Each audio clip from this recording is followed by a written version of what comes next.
There was a time in Britain when feeding yourself on almost nothing was not a skill you learned. It was something you simply knew, particularly if you were older, living alone, and watching every penny. No takeaway, no meal deal, no delivery app buzzing at the door. Just a small kitchen, a single gas ring, a handful of tins, and the quiet determination to eat properly regardless. These 30 dinners were the answer. Most cost less than a shilling to make in their heyday. All of them were on the table in under 10 minutes. And every single one was built on the kind of kitchen intelligence that modern cooking programs have completely forgotten. The woman who made these was not cooking for a family anymore. She was cooking for herself, and she was not going to let tight money or an empty fridge make her eat badly. These are the 30 cheapest, quickest, most brilliant British dinners that seniors living alone made when money ran out before the week did. Let the countdown begin. Number 30. Bread and dripping with hot OXO broth. This was the dinner that asked almost nothing and still delivered. An OXO cube dissolved in a mug of boiling water. Thick slices of yesterday's bread toasted under the grill and spread with cold beef dripping from the jar on the shelf. Then dunked straight into the hot broth, like a soldier into an egg. The dripping melted at the edges. The bread soaked through. The whole thing cost about 3 pence in the early 1960s. Pensioners living in council flats on fixed incomes kept an OXO box and a dripping jar as surely as they kept a kettle. It was not glamorous, but it was warm, salty, and done in 8 minutes flat. The broth got you through. That was the whole point. Number 29. Sardines on toast with a squeeze of vinegar. A tin of John West sardines cost about 7 pence in 1965. A single pensioner could make it stretch across 2 meals on white toast. She would drain the oil, lay 3 sardines across each slice, and press them down with a fork until they spread like a paste. A crack of pepper, a few drops of malt vinegar. 2 minutes under the grill, until the edges browned. The sardines would sizzle, the toast would crisp, and the whole flat would smell of the sea. Cold sardines on warm toast. It sounds simple because it was, but it was also protein, calcium, and warmth, all for the price of a bus fare. The vinegar was the trick nobody mentions. It cut the oiliness and made the whole thing taste twice as good. Number 28. Tinned tomato soup with butter and white pepper. Heinz cream of tomato. It cost 9 pence a tin in 1968.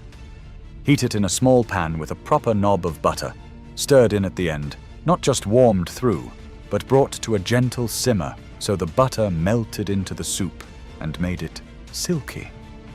Use white pepper, not black. Black made it gritty. White disappeared into the tomato and gave a warm heat that sat at the back of the throat. Bread on the side to dip. Done in 5 minutes. For older women living alone, this was not a starter. This was supper.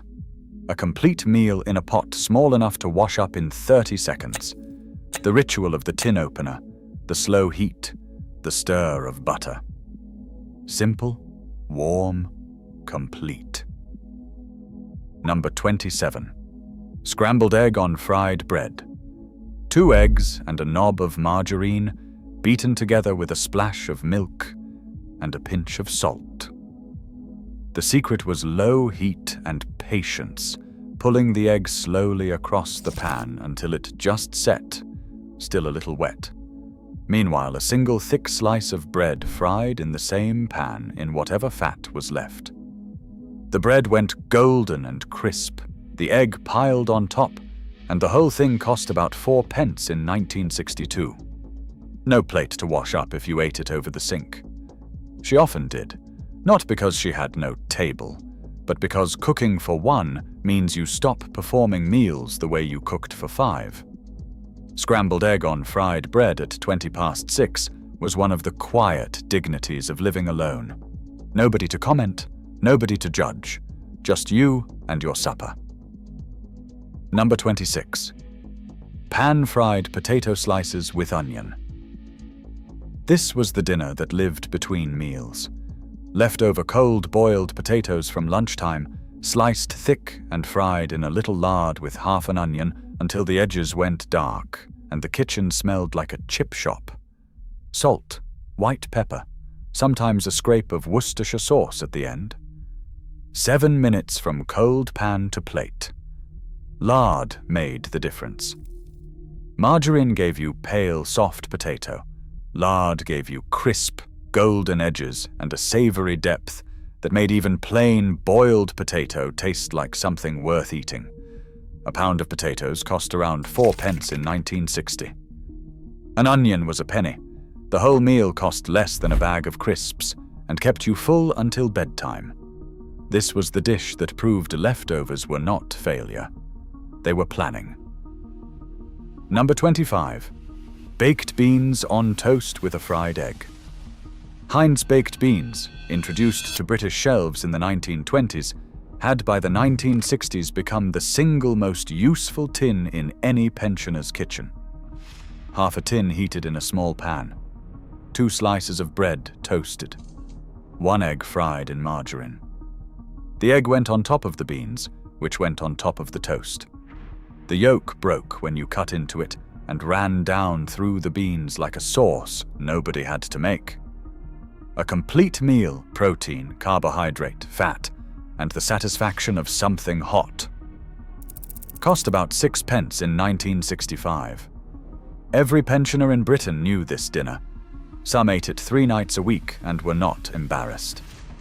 They understood that feeding yourself well on little money required no apology. Number 24. Tinned pilchards on toast. Pilchards were cheaper than sardines and more filling. A tin cost about 5 pence in the late 1960s and contained enough fish for a generous pile on 2 slices of toast. She would fork them from the tin with their tomato sauce still clinging to them, spread them across the toast, and put the whole thing under the grill for 3 minutes. The tomato sauce would bubble and reduce into something almost sweet. The fish would warm through, and the toast would crisp underneath while staying soft on top. A pinch of dried mustard stirred into the tomato sauce first made it taste like something that had taken effort. It had taken 4 minutes. Nobody needed to know that. Number 23. Stovetop macaroni cheese. Not the baked version that took 40 minutes. The stovetop version that took 8 minutes and tasted just as good. Macaroni boiled hard for 6 minutes, drained, then tipped back into the pan with a knob of margarine, a good handful of grated cheddar, a splash of milk, and a spoonful of made mustard. Stirred over a low heat until the cheese melted and coated every piece of pasta in a thick, glossy sauce. Salt, pepper, done. A portion of macaroni cost 2 pence. The cheese cost a little more, but a 2-ounce piece was enough for one. The whole thing fed a person properly for under 6 pence. Women living alone in the 1960s made this weekly and never wrote it down because it needed no recipe. It was simply known. Number 22. The cupboard omelette. This was not a recipe. This was an audit of what remained. 2 eggs beaten with a tablespoon of water. Then whatever was in the kitchen got folded in. Cold boiled potato, diced small. A scrape of leftover mince, half an onion, softened in the pan first. A spoonful of tinned peas. Cheddar grated over the top. The omelette was the dinner that used up everything before the week was out. The thing that made a pensioner feel clever rather than poor. A dozen eggs cost about 2 shillings in 1963. 2 eggs for supper was affordable any night of the week. The omelette never failed. It absorbed whatever you gave it and came out tasting like a proper decision. Number 21. Cheese on toast with Worcester sauce. The Welsh called it rarebit and dressed it up with mustard and beer. The British pensioner called it cheese on toast and got it on the table in 6 minutes. 2 slices of bread under the grill. Thick sliced cheddar laid on top. Back under the grill until the cheese bubbled and went brown at the edges. 3 or 4 drops of Lee and Perrin's Worcester sauce over the top while it was still hot. The sauce soaked into the melted cheese and added something dark and savory that lifted the whole thing beyond its ingredients. This cost about 3p per serving in 1965. Hot, filling, sharply flavored. Done before the kettle boiled for the accompanying cup of tea. Number 20. Quick corned beef hash. Half a tin of corned beef, 2 cold boiled potatoes, half an onion. That was all. The onion went into a hot pan with a little lard. The potatoes were sliced thick. The corned beef was broken into chunks and pressed down into the pan so it crisped on the bottom. Salt, pepper, and a splash of brown sauce at the end. The trick was not to stir it too much. Leave it alone, and the bottom would go dark and crunchy, which was the whole point. Done in 8 minutes. A tin of corned beef cost 11p in 1968 and could cover 2 meals if you were careful. The crisped bottom bits were worth fighting over, which was a strange thing to think when you were eating alone. But old habits of the table did not disappear just because the children had grown and gone. Number 19. Warm bread and milk. Some viewers might stop and think, that is not a dinner, that is invalid sick food. They would be wrong. Warm bread and milk, sometimes called brewis, was a legitimate supper for older people across Britain well into the 1970s. A bowl of bread, torn into rough chunks, with hot, full-fat milk poured over it, and a teaspoon of sugar stirred in. Easy to eat. Warming. Gentle on a stomach that had been troubling her for weeks. The bread softened to a porridge-like texture. The sugar dissolved into the milk and made it just sweet enough to feel like something pleasant rather than something desperate. It cost about a penny per serving. Older women who had grown up during rationing ate this without self-consciousness. It was food. It was warm. And it filled the gap until morning without requiring a single pot or any real cooking at all. Number 18. Tinned mackerel on toast with brown vinegar. Tinned mackerel on buttered toast. Tinned mackerel was even cheaper than sardines and had a stronger, richer flavor that sat better with bold accompaniments. Fork the mackerel out of the tin, lay it thick across buttered toast, grind black pepper over the top, and finish with a splash of brown malt vinegar. Put it under the grill for 2 minutes until the fish is just warmed through and the edges of the toast go brown. Mackerel in 1970 cost about 6p a tin. The flavor was intense. It needed nothing else. Old fishermen's families in coastal towns had been eating tinned mackerel this way for 40 years. Pensioners in inland cities learned it later, when incomes shrank and the fish counter became too expensive, and discovered that a tin of mackerel at room temperature on toast was as satisfying as anything that came from a fresh fillet. The sea in a tin. Done in under 5 minutes. Number 17. Semolina with golden syrup. Semolina had been a school dinner staple since the 1930s. While children grew up loathing it, older women knew it for what it was. Fast, cheap, filling, and deeply comforting. When the weather was bad and the pension did not stretch to anything fancier. Use 2 tablespoons of semolina, stirred into half a pint of warm milk over a low heat.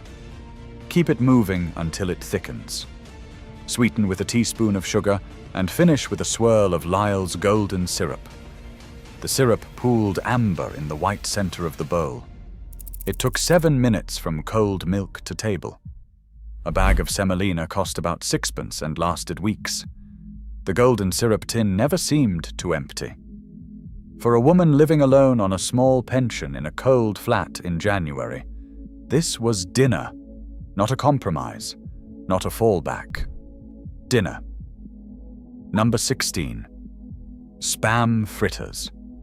Spam arrived in Britain with the American forces during the war and never quite left. By the 1960s, a tin cost about 1 shilling and contained enough meat for 2 proper meals. She would cut thick slices, dip them in a simple batter of flour, water, and a pinch of salt, and fry them in hot lard until golden and crisp on both sides, 3 minutes on each side. The batter would puff and blister. The spam inside would go almost sweet as it heated. Served on a plate with tinned tomatoes or a spoonful of baked beans, this was a proper hot tea that took less than 10 minutes and required almost no skill. Children had eaten spam fritters during the war and passed the habit down. Pensioners in the 1970s still made them weekly and felt no nostalgia, only hunger satisfied. Number 15. Deviled kidneys on toast. Now here is where modern food squeamishness gets in the way of good sense. Lamb kidneys cost almost nothing. In 1965, you could buy 4 for about 6pence at the butcher's counter. Halved, cored, and fried fast in butter with a pinch of cayenne pepper, a splash of Worcester sauce, and a teaspoon of made mustard. They were done in 6 minutes and had a rich, dark, savory flavor that made cheap toast taste like it came from a gentleman's club. This was a Victorian recipe that never left the kitchens of women who knew their way around offal. The kidneys had to be cooked hot and fast, or they went rubbery. The Worcester sauce was non-negotiable, and the cayenne had to be added at the beginning, not the end, so it bloomed in the butter and lost its raw edge.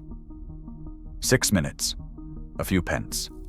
One of the greatest quick suppers ever invented in a British kitchen. Quick kedgeree, smoked haddock. The vacuum-packed kind cost about 10 pence in 1970, enough to feed one.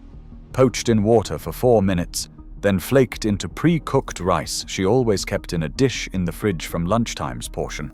A hard-boiled egg, chopped. A knob of butter.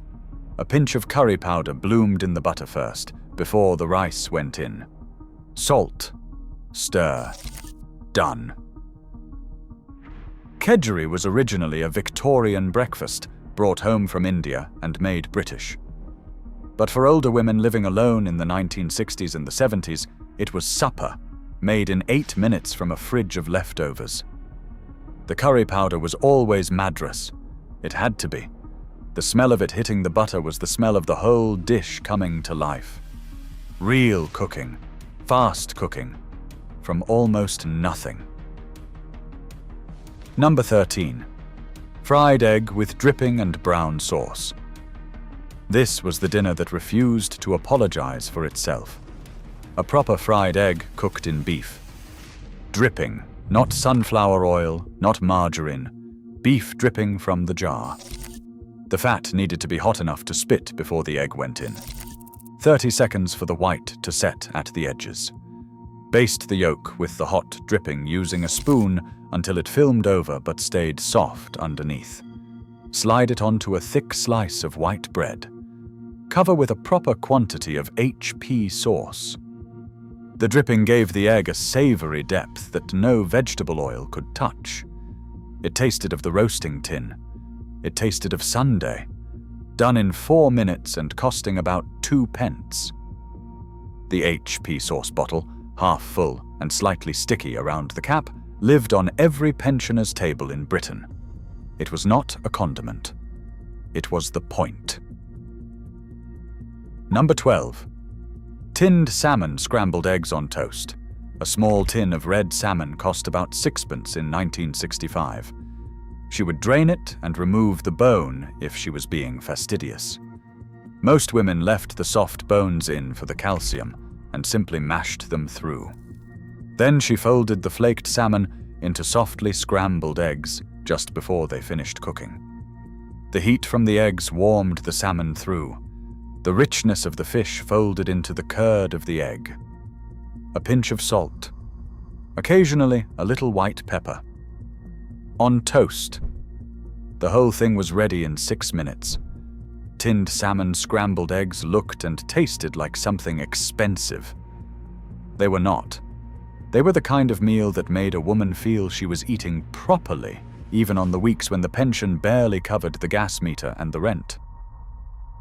Number 11. Panhagy, quick version. Panhagy came from the northeast, a dish of thinly sliced potato, onion, and cheese cooked in a pan with a lid on. The proper version took 40 minutes. The quick version used leftover cold potato sliced thin, half an onion fried for 2 minutes first, the potato laid over the top, a handful of grated cheddar over the lot, the lid on for 5 minutes until the cheese melted and the potato heated through. You flipped it, or you did not bother and just served it from the pan. Either way, it cost almost nothing and tasted of the kind of cooking that takes care and skill, even when it did not. Women from County Durham who moved south in the 1950s brought this with them. It traveled in their heads, not in any cookbook, and it fed them on the nights when the purse was light. Number 10. Poached egg on mashed potato. This combination sounds peculiar until you eat it. Mashed potato, made properly with butter and a splash of hot milk until smooth and almost white.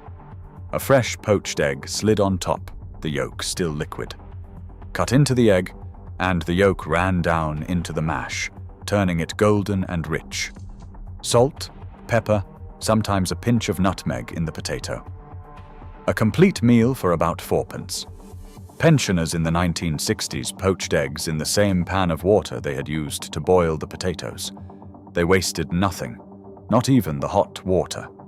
The trick was to add a splash of vinegar to the poaching water to hold the white together. She knew this without being told. Her mother had shown her, and her mother's mother before that. Knowledge that cost nothing and saved everything. Number 9. Oxo gravy and bread. Some of you will think this is not a meal. Some of you will have eaten it and kept that fact to yourself for 50 years. A mug of oxo broth made thick, double strength, 2 cubes in half a pint of boiling water with a shake of pepper. Poured into a bowl, a thick doorstep of white bread to dip. That was supper, not a side dish, but the entire meal. For a pensioner in the early 1970s, on 15 shillings a week from the state pension, this was 3 nights out of 7. An oxo cube cost about a penny. The bread cost a few pennies for a loaf. The whole thing was warm, salty, briefly filling, and it asked nothing of a kitchen that might only have had 1 ring working. This is the dinner we pretend nobody ate. They did. Millions of them. They ate it with dignity. Number 8. Quick ham and pea soup. A ham bone from the butcher cost about 3p in 1965 and was often given away for nothing. Normally it would simmer for 90 minutes with dried split peas. But she had leftover stock from yesterday in the fridge, tinned marrow-fat peas, and a bit of diced ham she had cut from a gammon collar. The tinned peas went into the stock with the ham, brought to a simmer, seasoned hard, and done in 8 minutes. Bread on the side. The tinned peas dissolved slightly at the edges and thickened the broth. The ham was salty and porky. The whole bowl was filling and hot, and tasted like something that had taken all day. It had taken 8 minutes. She poured it from the pan and ate it at the kitchen table by the gas fire. Number 7. Quick bubble and squeak. The version for 1 person. Cold mashed potato mixed with whatever leftover green vegetable was in the fridge. Sprouts, cabbage, broccoli, if such a thing had come into fashion in her kitchen. She formed it into a rough cake in her hand no need for perfection, then pressed it into a hot frying pan with a knob of lard. 5 minutes on each side. The outside went dark and crisp. The inside stayed soft. Salt and pepper. HP sauce. A single fried egg on top if the week had been kind. Bubble and squeak for one person was not a Monday tradition. It was a Tuesday necessity. It used what was left, made it hot and brown and textured, and cost almost nothing beyond what had already been spent. The noise it made in the pan gave it its name. She listened to it cook and felt the satisfaction of using everything up. Number 6. Anchovy paste on toast with a soft-boiled egg. Gentleman's relish, or the supermarket version in the flat tin, cost about $1 for a small pot that lasted months because you only ever needed the smallest scrape. White bread, toasted golden. A thin spread of anchovy paste. Almost transparent, it was so thin. A soft-boiled egg, cut in half and placed on top, the yolk still running slightly. The paste hit the back of the throat with a savory punch that anchored the mild egg and made the toast taste expensive. Done in 6 minutes, including boiling the egg. Women who had worked in service before the war knew this combination from the households they had cooked for. Gentlemen had eaten it at club tables for a century. A pensioner in a bedsit in Birmingham in 1969 ate it for 6pence and felt briefly, precisely, like someone who had known better times. Which most of them had. Number 5. The sausage sandwich. 2 sausages, pork, the cheap kind from the market, mostly rusk and breadcrumbs, costing about 3 pence each. Fried in a dry pan for 8 minutes, turned twice until they were dark brown all over and split along one side where the skin had burst. Put into a white bread roll, or 2 slices of thick white bread, spread with yellow mustard. No complicated additions. No garnish. A sausage sandwich eaten standing at the kitchen counter, with the pan still on the hob behind her. The mustard was essential. Without it, the sausage was just sausage. With it, it was supper. The cracked skin on the side of the sausage, slightly blackened, slightly sweet, was the best part. She always saved it until last. Some rituals survive even when everything else simplifies. Number 4. Egg in a cup. This will require explanation for anyone under 40.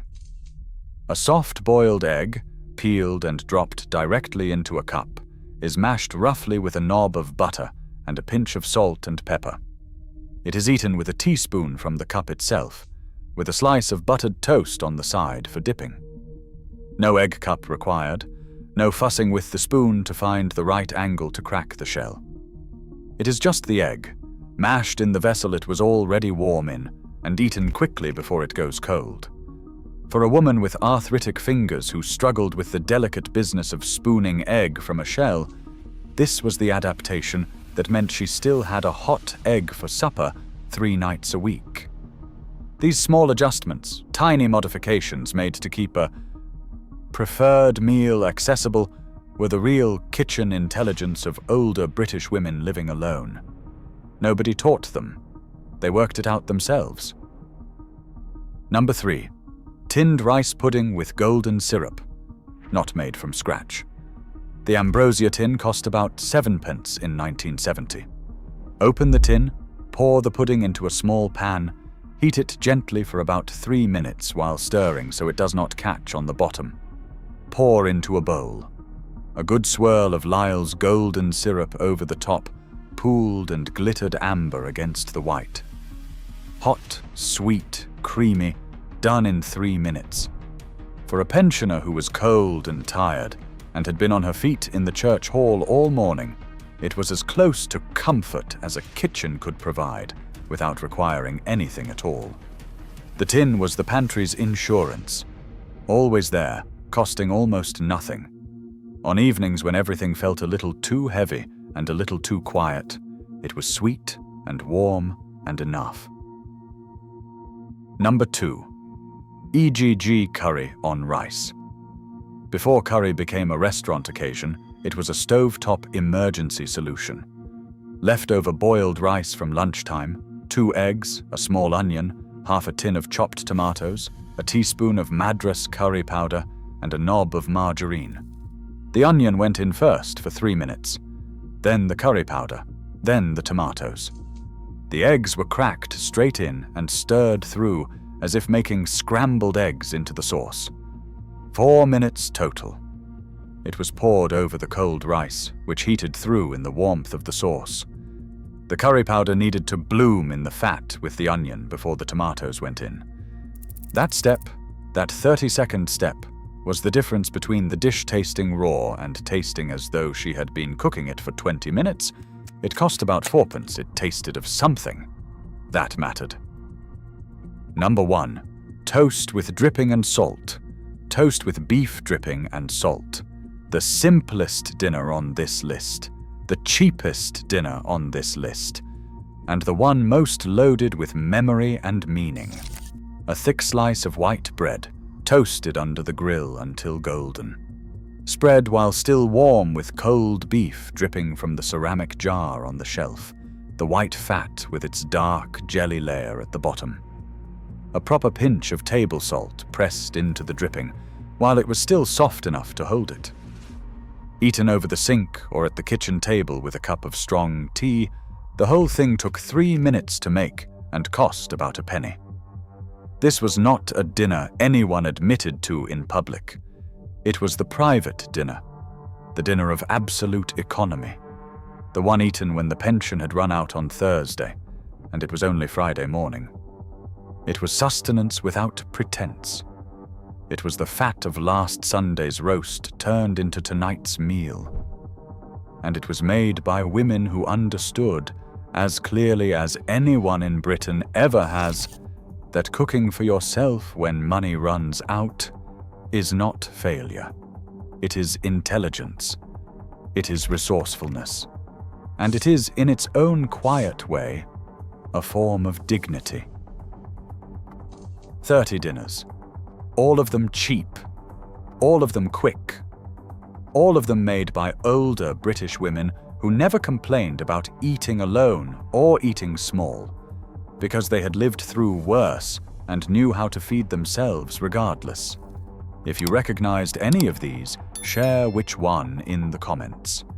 If you never had a grandmother who made these, you missed something. And if you are watching this on a tight week yourself, knowing that most of these cost under 10p to make might be the most useful thing you learn today. That is the real legacy of this kind of cooking. It never goes out of date.